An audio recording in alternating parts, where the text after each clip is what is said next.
Bonjour, alors maintenant c'est la résolution d'inéquations. On a travaillé super fort dans le chapitre sur les expressions algébriques pour faire de la résolution d'équations et c'est pas en vain puisque la résolution d'inéquation, c'est la même chose. Donc, au lieu d'avoir un symbole d'égalité, on a un symbole d'inégalité. Donc, c'est plus à la fin qu'il va falloir interpréter notre réponse. Mais dans les démarches, ça reste sensiblement la même chose. Donc, chiffre avec chiffre, lettre avec lettre, divise par le nombre devant la lettre. Il y a des petites règles quand même qu'il faut regarder. Donc, quand on additionne et on soustrait de part et d'autre de l'inégalité, ça change rien. Pourquoi? C'est logique. Donc, par exemple, si je mets sur une boîte numérique 6 et moins 8, je sais que 6 est plus petit que moins 8. Si j'ajoute 2 de chaque côté, ben, je vais être à moins 4, et ici, je vais être à moins 10. Mais dans le fond, mon déplacement, c'est fait de la même façon des deux côtés. Donc, si cette main-là était plus petite que l'autre, si je les déplace, ben, ça reste encore plus petit. Donc, mon moins 6 est plus petit que 8. Je déplace, il reste dans la même position. Donc, quand on les compare, la comparaison est la même. Alors, quand j'additionne ou je soustrais, parce que si je soustrais, la position relative des deux nombres est la même. Donc, le nombre qui était à gauche est encore plus petit que celui qui était à droite. Donc, quand on additionne et on soustrait, le symbole change pas. Quand on multiplie ou on divise par un nombre positif, donc on va regarder encore en utilisant notre droite numérique. Donc, si j'ai moins 8 et j'ai moins 2, je sais que moins 8 est plus petit que moins 2. Si je multiplie par 2 encore, ben 8 fois moins 2, je m'éloigne. Je suis rendu à moins 16. Si je multiplie moins 2 par 2,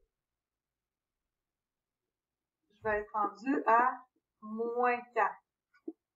Quand j'observe les résultats, ben, mes résultats vivent encore la même relation, c'est-à-dire que le moins 8 qui était plus petit que le moins 2, lorsque j'ai fait ma manipulation, c'est rendu moins 16, c'est rendu moins 4, ben c'est encore plus petit que mon deuxième résultat.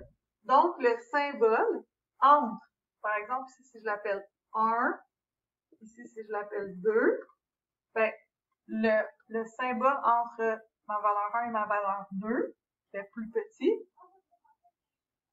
C'est le même lien qui unit le résultat de ma valeur 1 au résultat de ma valeur 2.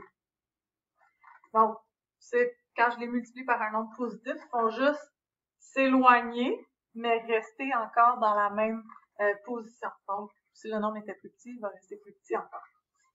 Si je divise par un nombre positif, ça va être la même chose. Donc, encore sur ma droite, si je prends moins 8 et moins 2, donc je sais que moins 8 est plus petit que moins 2. Si je divise moins 8 par 1, ben, bon, on va dire par 2, ça va être plus, ça va donner quelque chose de mieux. Moins 8 divisé par 2, ça va me donner moins 4. Donc, mon résultat s'est déplacé un petit peu vers la gauche. Si je divise moins 2 par 2, ben, je vais avoir moins 1. Mes résultats se sont rapprochés, mais mon symbole, ce qui unit les deux nombres, est encore le même. Donc, c'est plus petit. Moins 4 est encore plus petit que moins 1. Finalement, et c'est là que vous devez faire très, très attention, lorsqu'on divise ou qu'on multiplie par un nombre négatif. Alors, que j'additionne, ça reste la même chose, le lien entre les deux. Que je soustrais, ça reste la même chose, le lien entre les deux. Quand je multiplie par un nombre positif, la relation entre les deux reste la même. Quand je divise par un nombre positif, la relation reste la même. Mais lorsque je divise par un nombre négatif, ben là, je vais avoir l'opposé. Exemple, si j'ai moins 16 et j'ai 12. Donc, moins 16, c'est plus petit que 12. On est d'accord? Si je multiplie moins 16 par moins 2, donc moins 16 fois moins 2, ça va me donner 32. Et si je divise, je multiplie par moins 2, si je multiplie 12 par moins 2, je vais être à moins 24.